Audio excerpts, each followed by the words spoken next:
حضرت ابراہیم علیہ السلام جب چھوٹے تھے تو قوم کو دیکھا کہ وہ زمین و آسمان کے خالق کو نہیں مانتے اور اپنی تمام حاجتوں اور مرادوں کو اپنی بنائی ہوئی مورتیوں کے سامنے پیش کرتے ہیں۔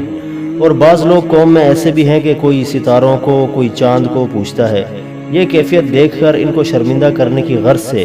آپ نے لوگوں سے کہا کہ میں بھی ایک کو اپنا رب ٹھہرا لوں مورتیوں میں سے، یا ستاروں کو، چاند کو یا سورج کو، چونکہ وہ پہلے بھی نادم ہو چکے تھے۔ اور ساری قوم حضرت ابراہیم علیہ السلام سے ناراض تھی، چنانچہ حضرت ابراہیم علیہ السلام نے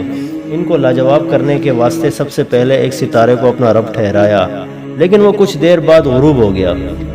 تو جانا کہ یہ ایک حال پر نہیں ہے اور کوئی دوسرا اس پر حاکم ہے۔ اگر وہ رب مستقل ہوتا تو اعلی حال سے ادنا میں کیوں آتا؟ پھر اس کے بعد چاند سورج میں بھی عیب پایا تو سب کو چھوڑ کر ایک ایسے خدا کو اختیار کیا جس کو ساری مخلوقات اپنا رب مانتی ہے اور وہی سب سے بڑا رب ہے۔ اور عقل سلیم اس بات پر شاہد ہے کہ اپنا رب ایسی ہستی کو مانا جائے کہ جس سے سب کا کام نکل سکے اور سب پر قادر ہو۔ ایسی صورت میں کسی دوسرے کو ماننا کچھ ضروری نہیں۔ یہ فائدہ تفاسیر میں مرقوم ہے۔ آزر نے کہا کہ اے میرے فرزند، میرا خدا تو سوائے نمرود کے اور کوئی نہیں، لعنت اللہ۔ حضرت ابراہیم علیہ السلام نے کہا اے میرے ابا جان، نمرود تمہارا خدا کیسے ہو سکتا ہے؟ اور خدا تو وہی ہو سکتا ہے جو زمین و آسمان کو کب اور جملہ مخلوقات کو پیدا کرنے والا ہے، اور وہ ہستی بلا شریک ہے۔ حضرت ابراہیم علیہ السلام نے اپنے باپ کو گمراہ دیکھا تو بہت افسوس کرنے لگے اور کہا کہ اے میرے ابا جان، تم کو اور ساری قوم کو بہت بڑی گمراہی میں دیکھتا ہوں۔ باپ نے بیٹے کی یہ بات سن کر کہا اے ابراہیم، کیا تو اب ہمارے پاس کوئی سچی بات لے کر آیا ہے، یا ہم سے مذاق اور کھیل کرتا ہے، یا کسی اور سے یہ باتیں سن لی ہیں؟ حضرت ابراہیم علیہ السلام نے اپنے باپ کی یہ باتیں سن کر جواب میں کہا کہ نہیں اے ابا، بلکہ رب تمہارا وہی ہے جو رب ہے آسمان و زمین کا، جس نے ان کو بنایا، اور میں اسی بات کا قائل ہوں۔ حضرت ابراہیم علیہ السلام کے باوجود سمجھانے سے اور بتانے سے آزر نے کسی طرح بھی نہیں مانا اور اپنی گمراہی کی ضد پر اصرار کرتا رہا۔ آخر مجبوراً حضرت ابراہیم علیہ السلام نے قسم کھا کر کہا اے میرے ابا جان، میں تمہارے بتوں کا کچھ علاج کروں گا۔ قسم ہے اللہ تعالیٰ کی، میں فکر کروں گا تمہارے بتوں کی جب تم لوگ کہیں جاؤ گے۔ یہ بات انہوں نے چپکے سے کہی۔ پھر جب وہ لوگ شہر سے باہر ایک میلے میں گئے تب حضرت ابراہیم علیہ السلام نے بت خانے میں جا کر سب بتوں کو توڑ ڈالا، جیسا کہ اللہ تعالیٰ نے فرمایا۔ اسلام نے ان کے بتوں کو ٹکڑے ٹکڑے کر ڈالا، مگر ان میں سے ایک جو سب سے بڑا تھا، اس کو ثابت رکھا اور اس واسطے کہ شاید اس کے پاس وہ میلے سے واپسی میں آئیں اور اپنے تمام بتوں کو ذلیل و خوار دیکھیں اور ان کے پوجنے سے باز آ جائیں، اور نصیحت و عبرت ان کو ہو کہ یہ کیوں کر ہمارے معبود ہو سکتے ہیں اور جو خود آپس میں لڑتے ہیں۔ حضرت ابراہیم علیہ السلام کو جس قوم کی طرف پیغمبر بنا کر بھیجا تھا، اس میں ہر سال 2 مرتبہ عید کا جشن منایا جاتا تھا، یعنی ایک روز عرفے کے دن اور دوسرے عید کے دن۔ ایک دن حضرت ابراہیم علیہ السلام کے باپ آزر نے کہا کہ اے بیٹے ابراہیم، تم میرے ساتھ میلے میں چلو، اور وہ عظیم الشان میلہ ایک بہت بڑے میدان میں لگتا ہے اور ہزاروں آدمی اس جشن میلے میں شریک ہوتے ہیں، اور بہت اچھی تمہاری تفریح بھی ہو جائے گی اور اس میلے کے جشن سے بھی واقفیت ہو جائے گی۔ حضرت ابراہیم نے اپنے باپ کی فرمائش پر میلے میں جانے سے عذر کیا اور کہا کہ ابراہیم نے نگاہ کی ایک بار تاروں پر، پھر کہا کہ میں بیمار ہوں۔ یہ جواب سن کر حضرت ابراہیم علیہ السلام سے وہ ناراض ہو کر چلے گئے، اور یہ بات حضرت ابراہیم علیہ السلام سے کئی بار کہی گئی تاکہ ان کے فہم و سمجھ میں آ جائے اور وہ ہمارے ساتھ میلے میں چلیں تاکہ ان پر ہمارے عقائد باطلہ اور اثر ہوں اور وہ اپنی باتوں کو چھوڑ دیں، لیکن باوجود کثیر اصرار برابر نہ جانے پر عذر کرتے رہے، اور ان کا سمجھانا ان کی سمجھ میں نہیں آیا، اور آزر اپنے تمام ساتھیوں کو لے کر بڑے میدان کی طرف نکل گیا کہ وہ لوگ اکثر ان میں نجومی تھے۔ اس تفسیر کا خلاصہ کچھ اس طرح ہے کہ وہ لوگ جو تھے عذر کے ساتھ، وہ ان میں سے کچھ نجومی تھے، اس واسطے ان کے دکھانے کے تاروں کی طرف دیکھ کر کہا کہ میں بیمار ہوں، یعنی میں ان قریب بیمار ہو جاؤں گا۔ چونکہ وہ لوگ روز عید شہر کے باہر جاتے اور ایک بہت بڑے میدان میں بتوں کی پوجا کرتے تھے۔ یہ ان کا آبائی دستور تھا جس کو کرنا وہ نہایت ضروری سمجھتے تھے، اور اپنے بت خانوں کے معبود ان باطل کو چھوڑ جاتے تھے۔ بعد اس کے حضرت ابراہیم علیہ السلام ان لوگوں کے چلے جانے کے بعد ایک بت لے کر بت خانے میں جا کر سب بتوں کے ہاتھ پاؤں کلہاڑا لے کر سب بتوں کے ہاتھ پاؤں توڑ دیے، اور ٹکڑے ٹکڑے کر کے ایک سب سے بڑے بت کی گردن پر کلہاڑا رکھ کر بت خانے سے نکل آئے۔ شیطان ملعون یہ حال دیکھ کر اس بڑے میدان میں گیا جہاں وہ کافر لوگ اپنا جشن منا رہے تھے۔ شیطان ملعون ان کافروں کے پاس جا کر رونے لگا اور روتے ہوئے کہنے لگا کہ تمہارے معبودوں کے ہاتھ توڑ تاڑ کر زیر و زبر کر دیا ہے۔ یہ سنتے ہی وہ کافر مردود سب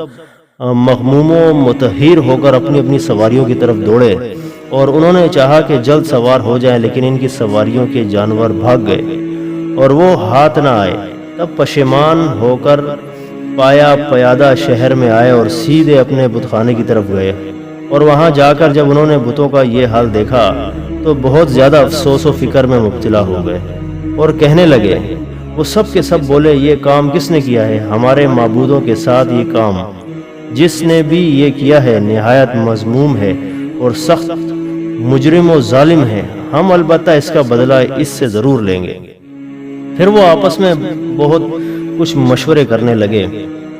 اور وہ سب آپس میں کہنے لگے کہ ہم نے سنا ہے کہ ایک جوان جس کا ذکر کیا جاتا ہے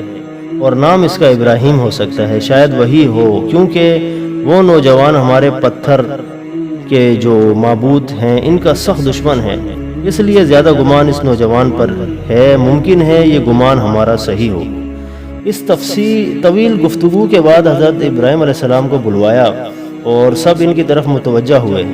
وہ سب کے سب ترش و رو ہو کر کہنے لگے، اس نوجوان کو سب لوگوں کے سامنے لاؤ تاکہ ہم سب لوگ اس نوجوان کو دیکھیں، اس نے یہ جرت کیسے کی؟ اگر فی الحقیقت یہ کام اس نوجوان نے ہی کیا ہے تو وہ سخت ظالم ہے، اور ہم سب کے سب اس کے ظلم پر گواہی دیں گے تاکہ اس کو اس جرم کی پاداش میں سخت سزا دی جا سکے، تاکہ وہ آئندہ کبھی اس ظلم کا ارتکاب نہ کر سکے۔ یہ خبر بادشاہ نمرود تک بھی پہنچ گئی، اور وہ بھی یہ کیفیات سن کر نہایت حیران و پریشان ہوا۔ اس نے اپنی رعایا میں سب سے جو سنجیدہ لوگ تھے ان سب کو طلب کیا اور تاکہ کوئی مشورہ کیا جائے اور اس مجرم کو جس نے ہمارے معبودوں کے ساتھ یہ نازیبہ حرکت کی ہے سزا دی جائے۔ چنانچہ بادشاہ نمرود نے بڑے بڑے اپنے قوم کے سردار اور چودھریوں کو بلوایا اور خوب مشورے کیے۔ بالآخر یہ طے پایا کہ ایک عام دربار منعقد کیا جائے، اور جب تمام لوگ اس دربار میں حاضر ہو جائیں پھر اس نوجوان کو بھی طلب کیا جائے اور اس سے باقاعدہ مکالمہ کیا جائے تاکہ وہ لاجواب ہو کر ہمارے معبودوں کے ساتھ اچھا برتاؤ کرے۔ چنانچہ بادشاہ نمرود نے دربار منعقد کرنے کی تاریخ مقرر کر دی اور عام منادی کرا دی گئی، اور اس دربار میں حضرت ابراہیم علیہ السلام کو طلب کر لیا گیا۔ جب دربار شاہی کی تاریخ آئی اور اس قوم نے اپنے بادشاہ وقت کے حکم کی تعمیل کی اور وہ سب کے سب دربار شاہی میں حاضر ہوئے، پھر جب مجمع کثیر ہو گیا تو نمرود نے حضرت ابراہیم علیہ السلام کو بلوایا، اور حضرت ابراہیم علیہ السلام کو سارے مجمع نے اور خود بادشاہ نمرود نے بہت دھمکایا اور ڈرایا اور کہنے لگا، یہ کام ہمارے بتوں کے ساتھ تم نے ہی کیا ہے، اے ابراہیم افسوس ہے تم نے سب کو ہی توڑ دیا، کسی کو بھی ثابت نہ رکھا۔ آخر یہ کیا بات تھی؟ یہ باتیں درباریوں کی حضرت ابراہیم علیہ السلام نے سنی، اور پھر وہ بولے، میں نے تو ان کو نہیں توڑا۔ یہ جواب حضرت ابراہیم علیہ السلام کا جب سنا تو قریب ایک آواز آئی کہ میں گواہی دیتا ہوں اے ابراہیم علیہ السلام، ایک دن تم نے کہا تھا کہ میں تمہارے بتوں کی فکر کروں گا، شاید یہی تم ہی نے ہمارے معبودوں کو توڑا ہے۔ پھر کافروں نے بلا اصرار حضرت ابراہیم علیہ السلام سے پوچھا کہ سخت لہجے میں کہا، تم نے ہمارے معبودوں کے ساتھ ایسا کیا ہے اور ہم لوگ زیادہ تر گمان تم پر ہی کرتے ہیں، حضرت ابراہیم علیہ السلام پر برابر یہ لوگ الزام دے رہے تھے اور چاہتے یہ تھے کہ وہ خود اپنی زبان سے اپنے جرم کا اقرار کر لیں، لیکن یہ کام بذات خود حضرت ابراہیم علیہ السلام کا نہیں تھا، بلکہ یہ کام تو اس ذات باری تعالیٰ کی طرف سے تھا جس نے حضرت ابراہیم علیہ السلام کو رسول بنا کر بھیجا تھا کہ وہ اپنے باطل و عاقل پر نادم و پشیمان اور شرمندہ ہوں۔ چنانچہ دربار الہی سے حضرت ابراہیم علیہ السلام کو حکم ہوا کہ آپ ان لوگوں سے کہہ دیجئے کہ کیوں نہیں اتنے بڑے معبود سے دریافت کرتے جو سب سے بڑا ہے اور اسی کے ہاتھ میں کلہاڑا ہے۔ ارشاد بانی ہے، حضرت ابراہیم علیہ السلام نے ان لوگوں کو شرمندہ کرنے کے واسطے اس سے کہا کہ یہ چیز مجھ سے کیوں دریافت کرتے ہو؟ تم اپنے سب سے بڑے معبود سے کیوں نہیں دریافت کرتے؟ اگر وہ بولنے پر قدرت رکھتے ہیں تو وہ تمام ماجرا آپ لوگوں کو بتا دیں گے تاکہ آپ سب اس واقعے سے مطمئن ہو جائیں۔ انہوں نے نہایت ہی شرمندہ ہو کر جواب دیا کہ اے ابراہیم، بت بھی کہیں بولتے ہیں؟ وہ نہ تو سنتے ہیں، نہ حرکت کرتے ہیں اور نہ دیکھتے ہیں۔ یہ مایوسی کا جواب جب حضرت ابراہیم علیہ السلام نے اپنی قوم سے سنا تو آپ نے اپنی ساری قوم سے کہا کہ اے میری قوم، جو معبود بات نہیں کرتے اور نہ دیکھتے اور نہ سنتے ہیں، پھر ان کو خدا کیوں کہتے ہو اور ان کی عبادت کیوں کرتے ہو؟ یہ بات کیسی عقل مندی کے خلاف ہے، ذرا غور تو کرو۔ یہ جواب جب حضرت ابراہیم علیہ السلام کا سن کر ساری قوم نے اپنا سر نیچے کر لیا اور آپس میں کہنے لگے یہ نوجوان سچ کہتا ہے اور باتیں اس کی بولے بوجہ شرمندگی کے ساری قوم نے اپنے اپنے سر نیچے کر لیا اور اسی حالت میں کہنے لگے ابراہیم، یہ تو تم اچھی طرح جانتے ہو کہ یہ نہیں بولتے۔ پھر حضرت ابراہیم علیہ السلام نے اپنی ساری قوم کو مایوسانہ جواب سنا اور یہ خیال کیا کہ سب کے سب لاجواب ہو گئے ہیں۔ پھر اس کے بعد حضرت ابراہیم علیہ السلام نے فرمایا، اپنی قوم کو مخاطب کرتے ہوئے فرمایا کہ اللہ نے مجھ کو یہ حکم دیا ہے کہ تم اپنی قوم سے کہہ دو کہ تم ایسی چیزوں کو اپنا معبود بناتے ہو سوائے خداوند قدوس کے جو تمہارا کچھ بھی بھلا نہ کر سکیں۔ میں تو اس معبود سے بالکل بیزار ہوں اور تم سے بھی کہ تم لوگ کچھ بھی نہیں رکھتے، کیونکہ جن پتھروں کو تم نے اپنا معبود بنا رکھا ہے وہ تو تمہارے خود تراشیدہ ہیں، اس لحاظ سے تم ان کے خالق ہو۔ پھر حضرت ابراہیم علیہ السلام نے کہا کہ اے قوم، اگر تم کو عقل ہے تو اس ہستی کی عبادت کرو جس نے تم کو پیدا کیا ہے، اور یہ پتھروں کی بت پرستی چھوڑ دو۔ یہ کام بالکل فضول اور عبث ہے اور تم کو ساری عمر برباد کرنے کے باوجود کوئی نفع نہیں پہنچائے گا۔ جب ان کافروں سے کوئی دلیل نہ بن سکی اور ہر بات میں وہ ناکام اور لاجواب رہے تو مجبوراً ان کے سرداروں نے حضرت ابراہیم علیہ السلام کو مار ڈالنے کی تجویز دربار نمرود میں پیش کر دی کہ وہ اتفاق رائے سے منظور ہو جائے، اور چونکہ بادشاہ نمرود بھی حضرت ابراہیم علیہ السلام کی بیبا کی اور صحیح جواب سے عاجز آ چکا تھا، لہٰذا ان سرداروں کی تجویز کو عملی جامہ پہنانے کے لیے دوسری مجلس طلب کر لی، جس میں یہ طے پایا کہ حضرت ابراہیم علیہ السلام کو اس طریقے سے مارا جائے کہ ہمیں آئے دن کی شرمندگی اور ندامت سے نجات حاصل ہو جائے۔ کچھ ہی دن گزرے تھے کہ بادشاہ نمرود کی طرف سے قوم کے سرداروں کی طلبی ہو گئی، اور ان میں بہت اجلت کے ساتھ اس تجویز پر جو کہ حضرت ابراہیم علیہ السلام کے مار ڈالنے کے متعلق طے کی گئی تھی، اس کو کسی طرح عملی جامہ پہنایا جائے۔ ہر سردار نے اپنی اپنی رائے دربار میں ہی پیش کی، اور تمام قوم کے سرداروں نے ہر تجویز پر نہایت غور و غوض کیا، لیکن ابھی صحیح نتیجے پر نہ پہنچ سکے تھے کہ ایک بہت ہی معمر اور ضعیف العمر سردار نے ایک تجویز پیش کی کہ ایسے مجرم کو عام لوگوں کے سامنے سزا دی جائے گی تاکہ قوم کا کوئی دوسرا فرد اس قسم کی کوئی حرکت نہ کر سکے۔ اس نے کہا، میری سمجھ میں تو یہ آتا ہے کہ ساری قوم لکڑیاں اکٹھا کرے اور بہت بڑے میدان میں جمع کی جائیں، اور ہر شخص اس کام کو اپنا قومی فرض سمجھے اور تھوڑی تھوڑی محنت و مشقت اٹھا کر لکڑیاں جنگل سے لا کر اس میدان میں رکھے جہاں اکٹھا کی جائیں، اور جب کافی تعداد میں لکڑیاں آ جائیں تو لکڑیوں میں آگ لگا دی جائے۔ جب آگ اپنی شباب ہو اور شدید شعلہ مارتی ہو، اس وقت نوجوان کو کسی بلند جگہ سے بذریعہ منجنیق اس میں پھینک دیا جائے تاکہ پھر یہ نہ نکل سکے اور تمام قوم کو عبرت حاصل ہو۔ ساری قوم اس ضعیف العمر شخص کی بات پر متفق ہو گئی اور حضرت ابراہیم علیہ السلام کے واسطے انہوں نے یہی علاج سوچا، اور ساری قوم نے بیک وقت آواز میں کہا کہ اس نوجوان کو شعلہ مارتی ہوئی آگ میں جلاؤ اور اپنے اپنے معبودوں کی مدد کرو۔ اگر تم یہ چاہتے ہو کہ ہم اپنے معبودوں کو بچائیں تو پھر صرف یہی ایک تدبیر ہے، چلو جنگل چلیں اور وہاں سے حت المقدار لکڑیاں لائیں تاکہ لکڑیاں کافی تعداد میں جمع ہو جائیں، اور جو تجویز پاس کی گئی ہے وہ پایہ تکمیل تک پہنچے۔ پھر وہ آپس میں کہنے لگے، انہوں نے کہا کہ اس واسطے ایک عمارت یعنی 4 دیواری اٹھاؤ پختہ چاروں کی طرف سے، پھر ڈالو اس کو اس آگ کے ڈھیر میں۔ بس بادشاہ نمرود نے 4 دیواری بنانے کا فوری حکم دے دیا، اور اس کی پیمائش کا اندازہ بھی ان بنانے والے کاریگروں کو دے دیا تاکہ وہ پیمائش کے مطابق بنائی جائے۔ بس ایک دیوار ایسی کے مطابق تیار ہوئی، بعد اس کے نمرود نے حکم دیا کہ سارے ملکوں میں منادی کرا دی جائے کہ ملک بھر میں جتنے ہمارے دوست ہیں لکڑیاں کاٹ کر یہاں لا کر جمع کریں۔ بادشاہ نمرود کے اس حکم کو پاتے ہی ہر شخص نے اپنے حوصلے کے مطابق لکڑیاں لا کر اس دیوار کے اندر چاروں طرف جمع کی۔ پھر جب اس میں آگ لگا دی گئی تو شعلہ اس قدر اونچا کہ وہاں سے 3 میل کے فاصلے پر جو جانور اڑتے ہیں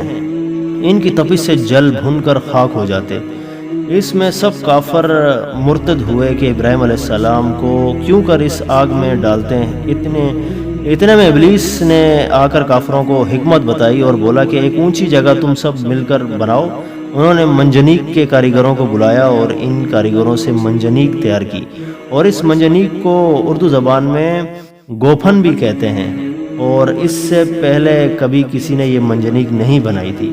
بلکہ کسی نے دیکھا بھی نہ تھا، اور یہ چیز ابلیس نے دوزخ میں دیکھی تھی،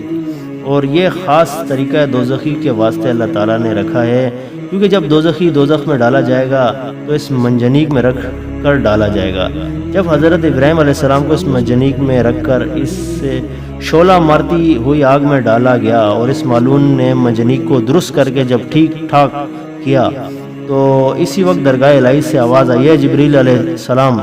آسمان کے سب دروازے کھول دو تاکہ سب فرشتے خلیل اللہ کو دیکھیں کہ دشمن کے ہاتھ میں نے دیا ہے، اور میں یہ دیکھنا چاہتا ہوں کہ دشمن خدا ہمارے خلیل اللہ کو کس طرح جلاتے ہیں۔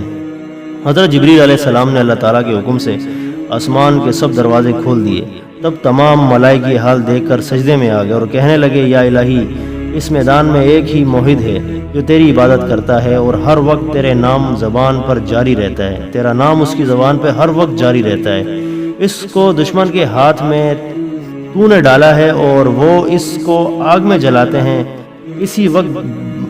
باری تعالیٰ کا حکم ہوا کہ اے فرشتو، تم اگر چاہتے ہو کہ اس کو امان دوں۔ ابلیس نے گوپھن کے درست کر کے 4 سورسیاں اس میں لگائیں، اور آزر نے نمرود کو کہا کہ پیراہن اپنا اس کو پہناؤ، کیونکہ اگر وہ نہ جلے گا تو لوگ کہیں گے ابراہیم علیہ السلام پیرہن کی برکت سے نہ جلا۔ یہ صلح ٹھہر کر پیراہن نمرود مردود کا حضرت ابراہیم علیہ السلام کو پہنا دیا، اور ہاتھ پاؤں باندھ کر گوپھن میں رکھ کر 400 آدمیوں نے مل کر یک بارگی زور کیا، مگر منجنیق اپنی جگہ سے نہ ہلی۔ اور ابراہیم علیہ السلام کے باپ آزر نے کہا کہ مجھے بھی ایک رسی دو تاکہ اس کو میں بھی کھینچوں، اگرچہ میرے فرزند ہے لیکن ہمارے دین کا مخالف ہے، اور وہ ایک رسی پکڑ کر کھینچنے لگا۔ حضرت ابراہیم علیہ السلام نے اپنے باپ کو منجنیق کھینچتے دیکھا تو کہا، یا الہی، میرا باپ بھی میرا دشمن ہے، اے میرے خدا، میں آج سب سے بیگانہ ہوں، سوائے تیرے مجھے کوئی پناہ دینے والا نہیں ہے۔ بس 4000 آدمی مل کر اس گوپھن کو کھینچتے تھے۔ اس دوران ابلیس نجس ایک مرد پیر کی صورت میں ان کے پاس آیا اور کہنے لگا، اگر تم آدمی مشرق اور مغرب کے منجنیق کو کھینچو گے تو بھی ہرگز منجنیق کو نہ اٹھا سکیں گے۔ تب ان لوگوں نے کہا کہ آخر پھر کیا ہوگا؟ شیطان لعین نے کہا کہ میں تم کو ایک راہ بتاتا ہوں، اگر تم اس پر عمل کرو گے تو پھر اس گوپھن سے اٹھا کر آگ میں ڈال سکو گے۔ چاہیے کہ اول کچھ لوگ زنا کریں،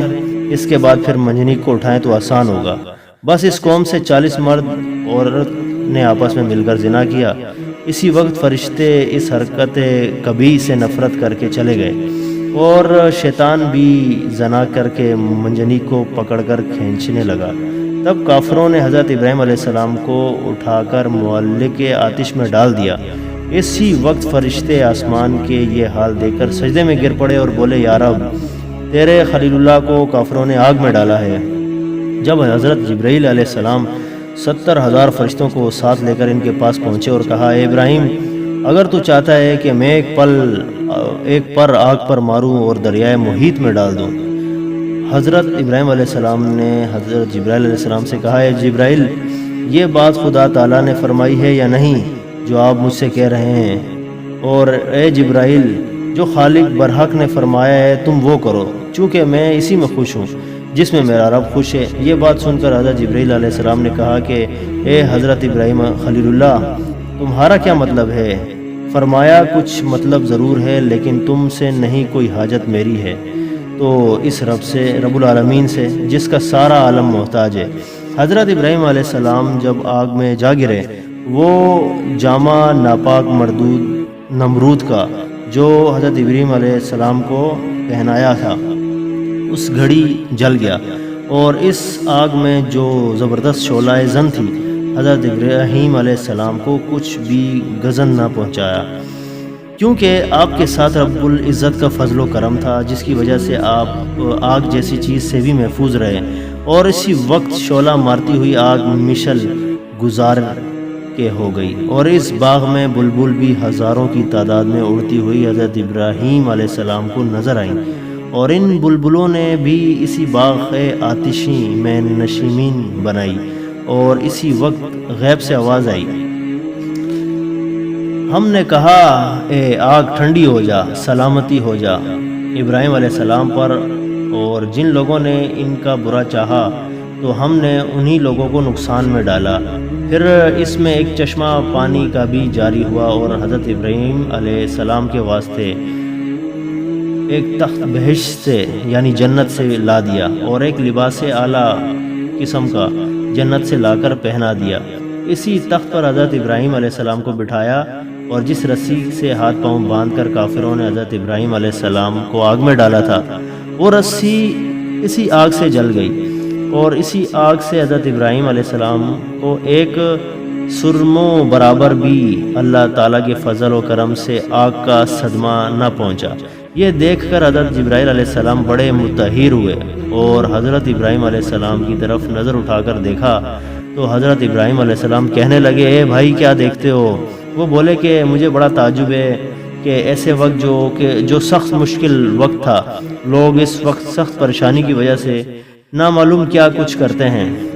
لیکن تم بفضل خدا ثابت قدم رہے اور اپنے پائے استقامت میں ذرا بھی لغزش نہ آنے دی، اور مجھے اس وقت اللہ تعالیٰ کی قدرت پر تعجب آیا، اور آپ کا صبر بھی عجیب صبر رہا کہ ایسے ہم مقام پر آپ نے سوائے خداوند کریم کے کسی سے کوئی بھی حاجت طلب نہ کی، اور نہ کچھ مدد مانگی، اور نہ اس کے متعلق کسی سے کچھ کہا۔ اسی لیے یہ معجزہ اور رحمت اللہ تعالیٰ نے تم پر کی، اور تم سے پہلے ایسی عنایت کسی پر نہ ہوئی تھی۔ اور کہتے ہیں جو درخت جلے تھے ان کی شاخیں تر و تازہ ہو کر میوے لائیں، اور حضرت کے چاروں طرف نرگس و بنفشا کے پھول رہے، اور نمرود علیہ انتا نے ایک مینار پر چڑھ کر حضرت ابراہیم علیہ السلام کو ایک نگاہ دیکھا۔ وہ دیکھتے ہی بڑا حیران اور پریشان ہوا، اور کہنے لگا، اتنی کثیر تعداد میں لکڑیاں جمع کی گئی تھیں اور اتنی بلند شعلہ زن آگ میں ڈالا گیا، لیکن ابراہیم کو کوئی بھی آگ سے گزن نہ پہنچا، اور آپ گلے ریحان کے بیچ میں سایہ دار درخت کے نیچے تخت پر بیٹھے ہوئے ہیں۔ یہ دیکھ کر اس مردود نے کہا کہ افسوس، میری محنت برباد ہو گئی۔ تب وہ معلوم حضرت ابراہیم علیہ السلام پر پتھر پھینک کر مارنے لگا، اور بحکم خدا وہ پتھر جب نمرود مردود پھینک رہا تھا تو ایک گہرے ابر نے اپنے آپ پر سایہ بھی کر دیا، اور اس ابر سے اتنا پانی برسا کہ اس پانی سے آتش نمرود بالکل بجھ گئی، اور اس کا وزیر حامان اس بلند مینار پر چڑھ کر آواز کہنے لگا اے ابراہیم، یعنی راست نیک ہے پروردگار تمہارا کہ ایسی آگ سے تمہیں نجات بخشی اور تمام عالم میں بزرگ بنایا۔ نمرود نے کہا اے ابراہیم، تیرا خدا بڑا بزرگ ہے کہ اس نے شدید شعلہ مارتی ہوئی آگ سے تجھے محفوظ کیا۔ اور یہ کہتا ہے نمرود مردود اپنے گھر چلا گیا اور چند روز اسی فکر میں رہا کہ کسی نے بولا، اور نمرود بہت زیادہ متفکر رہنے لگا اور اپنے دل میں ہر وقت سوچتا کہ میں ابراہیم پر ایمان لے آؤں، کیونکہ ابراہیم نے فی الحقیقت سچے نبی ہیں اور سچے رسول معلوم ہوتے ہیں۔ پھر اس بات سے بھی خوف آتا ہے کہ میں حضرت ابراہیم پر ایمان لے آیا تو میری کل بادشاہی برباد ہو جائے گی اور پوری قوم میری دشمن ہو جائے گی۔ پھر کچھ اپنے دل میں احساس کر کے حضرت ابراہیم کو بلایا اور کہا میں تمہارے خدا کے واسطے کچھ قربانی دینا چاہتا ہوں، تمہاری کیا رائے ہے؟ حضرت ابراہیم نے کہا کہ تمہاری قربانی منظور نہیں ہوگی، اور اسی وقت جب تک تم خدا کو وحدہ لا شریک نہ مانو۔ نمرود کہنے لگا کہ میں قربانی کروں گا چاہے قربانی قبول ہو یا نہ۔ اس کے بعد اس نے فوراً اپنے کارکنوں کو حکم دیا کہ 4000 گائیں لاؤ۔ چنانچہ 4000 گائیں لائی گئیں۔ پھر اس نے ان سب کو قربان کیا۔ پھر بولا 10,000 خزانے سے زر سرخ اور 10,000 گنج سیم کے تم کو دیتا ہوں، کیونکہ میں نے اپنی آنکھوں سے جو تمہارا حال دیکھا ہے وہ نہایت ہی تعجب والی بات ہے، اور تم اس کو اتنی بڑی کرامت بخشی اور جو آج کسی کو بھی عنایت نہ ہوئی۔ نمرود کا خیال سن کر ابراہیم نے کہا کہ اے ملعون، میرا خدا جو دیتا ہے وہ بے غرض دیتا ہے، اور جو مال تیرے پاس ہے اس کا دیا ہوا ہے۔ یہ کہہ کر حضرت ابراہیم اس کے پاس چلے گئے۔ پھر وزیر حامان نے نمرود سے کہا کہ ابراہیم نے وہ بزرگیاں باسبب آتش پرستی کے پائیں،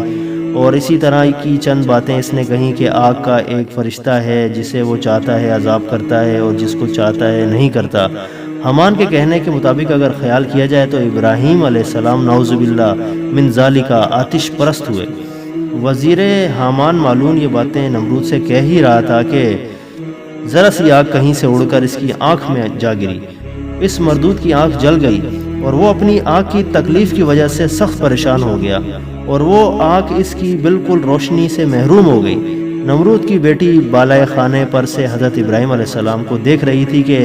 ابراہیم علیہ السلام ایسی ہمشت و رونق کے ساتھ آگ میں تخت پر بیٹھے ہوئے ہیں، اور کنارے پر ان کے چشمے جاری ہیں، اور چاروں طرف ان کے گل و بنفشہ و نرگس و ریحان کھل رہے ہیں۔ اور جب وہ پتھر کافروں نے حضرت ابراہیم علیہ السلام کے اوپر پھینکے تھے، وہ تمام پتھر حضرت ابراہیم علیہ السلام کے سر پر معلق